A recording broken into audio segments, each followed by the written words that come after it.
So my daughter and I, we just recently watched The Phantom Menace, and my daughter absolutely loved it. She loved Jar Jar, and she loved Jake Lloyd, who played Anakin Skywalker. She loved him so much.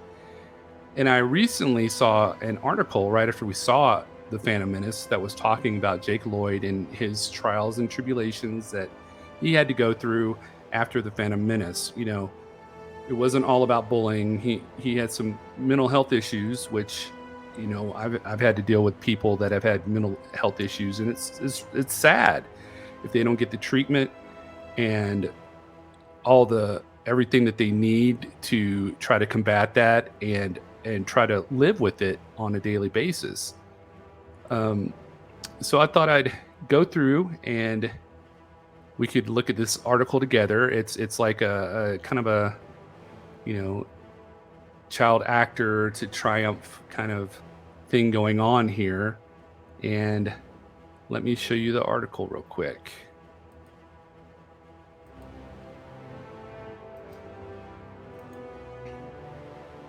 It says Star Wars child actor Jake Lloyd in mental health rehab facility following psychotic break last year, mom says. Jake Lloyd, who starred as Anakin Skywalker in The Phantom Menace, has been in rehab for about 10 months. Okay. And I say, get all the help you can get. It's only good for you. Jake Lloyd, who starred in the Star Wars franchise as a child actor, is now in a mental health rehabilitation facility, according to his mother. In an exclusive interview published with Scripps News on Monday, Lloyd's mother, Lisa Lloyd, told the outlet about her now 35-year-old son's ongoing struggle with mental illness. 35 years old. I think he was 9 when he did the Phantom Menace. 9 or 10. I think he was probably 9 and then he turned 10. Because, yeah, that's 25 years ago, and we're going to be celebrating the 25th anniversary here pretty soon. She also wanted to share some of the reasons she's more hopeful today than she's been in years. And there he is. There's mother. Lisa Lloyd and her son, Jake Lloyd. Jake appeared in Star Wars Episode 1, The Phantom Menace, as a child, where he portrayed Anakin Skywalker. In later films, Skywalker would become the fearsome villain Darth Vader. And with the 25th anniversary of The Phantom Menace release fast approaching, Lisa thought it would be the perfect time to open up about how her son has been doing since his time in Star Wars. Jake started having some trouble in high school, Lisa told Scripps News, recalling the time she first noticed her son's personality changing. He started talking about realities. He didn't know if he was in this reality or a different reality. I didn't really know exactly what to say to that. She added that one day she asked him if he'd completed his homework, and he said to her, "I don't even know if I need to do it. I don't know which reality I'm in." And I'm like, well, you're in my reality today, so you have to do your homework, Lisa told the then teen. That's a very, very common parent phrase.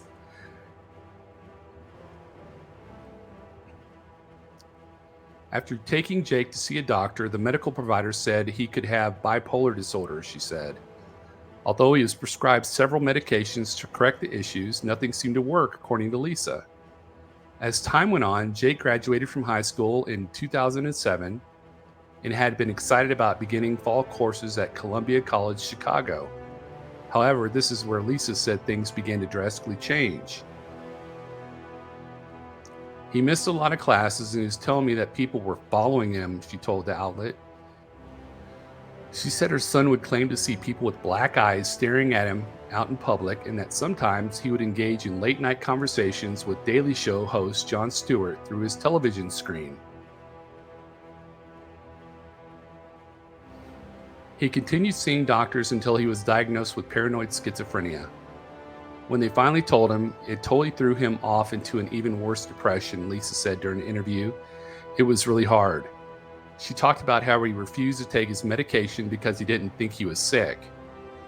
Lisa also recalled a time in 2015 when Jake led deputies on a multi-county chase before wrecking his car.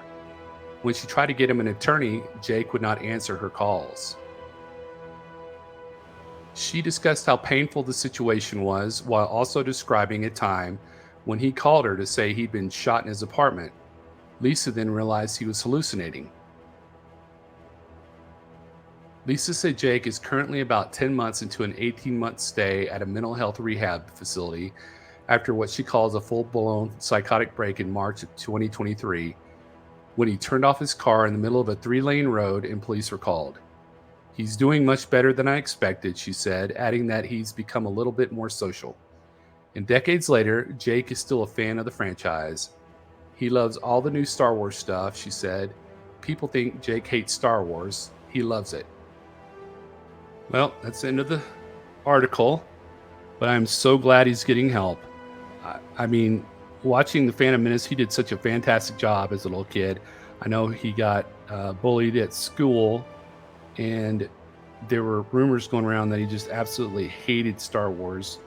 And I'm sure to some point he kind of probably blamed Star Wars for his issues, but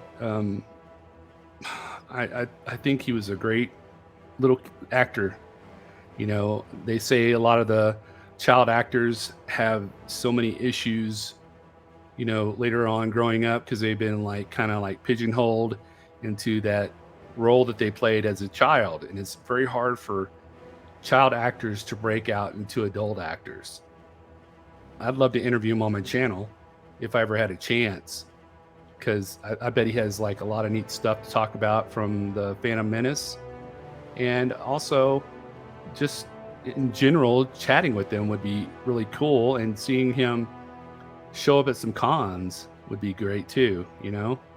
I know some people that have had the schizophrenia and they think they're okay and they don't need to take their medicine, and they just it's like a huge dive for them, because the more they think they're better, the less they really are. And it's like that movie, if you've seen it, A Beautiful Mind, where the professor was stuffing that mailbox full of letters thinking he was working for the CIA or the intelligence agency. I forget what it was, but you know, there's that one scene that sticks out in A Beautiful Mind when the guy comes up to the professor and says, "You've been nominated for a Nobel Peace Prize."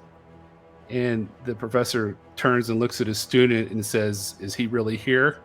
You know, just to make sure that the guy was there and it wasn't a figment of his imagination. So I am really happy for Jake. I hope he, like I said, he gets all the help he can get. He has so much more to live and to live for, and you know, he can live a normal life. Good for him, and good for his mom for coming out and talking, you know, about Jake and his issues. And hopefully she got his permission before she came out. But it was interesting to find out, you know, what was going on with Jake Lloyd, because he kind of, like, I know in a couple of interviews he seemed like kind of angry as an adult, and he kind of like disappeared. So I wasn't sure what happened, but I'm so glad he's getting help, because, you know, not only can he be a danger to other people, he can also be a danger to himself. So it's good. But I thought you might want to know about this, and if you're interested, check out this other video I have. May the Force be with you always.